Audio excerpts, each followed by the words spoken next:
Shadow and Fire. Amid the chaos of the Hundred Years' War, France is on the brink of collapse.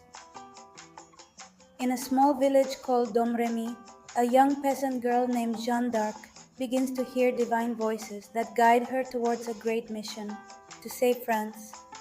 These voices, led by the Archangel Michael, push her toward a destiny that will change her life and the course of her country's history. Chapter 1.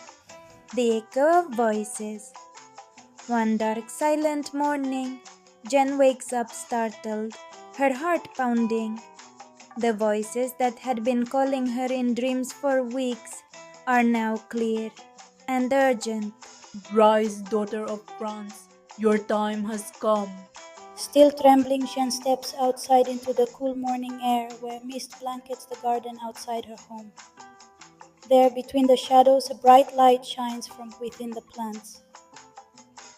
She approaches cautiously, her breath quickening.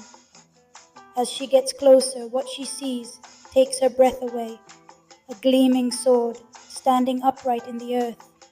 What is this? Where's this light coming from? She asks, unable to comprehend what is happening. What you see is a mystical sword, forged by angels for your mission. Daughter of God, you must save France. Jeanne, still just a young peasant girl, doesn't fully understand, but she feels the weight of her duty. With trembling hands, she grasps the sword, and at that moment, a powerful energy surges through her. She knows her life is about to change forever. Chapter 2. The Power of the Sword. Determined to fulfill what the voices have commanded, Jeanne begins to train with the sword. Each time she wields it, she feels a mystical connection, as if the sword itself is alive, responding to her thoughts and movements. One day, while training alone in the field, an unexpected visitor arrives. It's Lucien, a young nobleman with somber eyes and an imposing presence. He approaches Jeanne's house with firm steps and knocks on the door. I've heard about your visions and that magical sword you carry. At first, I didn't believe it, but something changed in me. Jeanne looks at him with suspicion. What made you change your mind? Why should I trust you? Lucien lowers his gaze for a moment, recalling something that marked him deeply. I saw you training in the mountains. It wasn't just what I saw, but what I felt inside. It wasn't voices like yours, but something told me this is real. I've come to offer you my protection. Jeanne studies him carefully.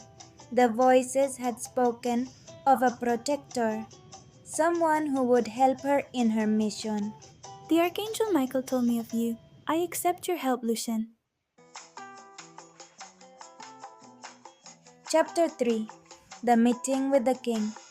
After gathering a small group of loyal followers, Jeanne and Lucien head to the court of the future King Charles VII. The journey is fraught with danger, but Jeanne's faith never falters. Upon her arrival, Charles, distrustful of the young peasant girl, decides to test her. He disguises himself as a nobleman to see if Jeanne truly has God's favor. In the throne room, Charles watches from the shadows as Jeanne enters with a determined stride. The nobles look down on her with disdain, but Jeanne, head held high, ignores them. Immediately, she fixes her gaze on the true king, despite his disguise. You are the king. You cannot hide from God. A hush falls over the room as Charles removes his disguise, impressed by Jeanne's clarity of vision. Tell me, what is your mission? God has sent me to crown you in realms and free France from its enemies. With his help, we will liberate Orleans and restore your throne. Chapter 4. the coronation and victory at Orleans. With the support of the king and his army, Jean leads the French troops to the besieged city of Orleans. The siege has lasted for months, and the soldiers are demoralized, but Jean's presence renews their hope. During the battles, Jean fights with the mystical sword, shining brightly amid the chaos. Look at how they fight. It's as if Jeanne brings victory with her. Lucienne said. Jean, sweaty and exhausted, looks over the battlefield. She knows they are close to victory. It's not my strength, but the will of God. Today, Orleans will be free. And so it is.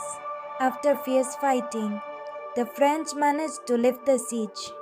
The soldiers cheer Jeanne's name, and her fame spread throughout the kingdom. Soon after, Jeanne accompanies Charles VII to Reims, where he is crowned King of France. Jeanne's mission seems to be nearing completion, and for the first time in years, France has hope. Chapter 5. Jeanne's capture and death. But Jeanne's fate will not be easy. In 1431, she is captured by the Burgundians, allies of the English. She is taken to trial, accused of heresy and witchcraft. During the trial, Jeanne defends her faith, but she knows her end is near. I have done nothing but follow the voices of God. My life is in His hands. The court, manipulated by the English, finds her guilty. On May 30th, Jeanne is led to the stake in the square of Rouen. As the flames rise, she utters one final prayer. Jesus, Jesus, Jesus.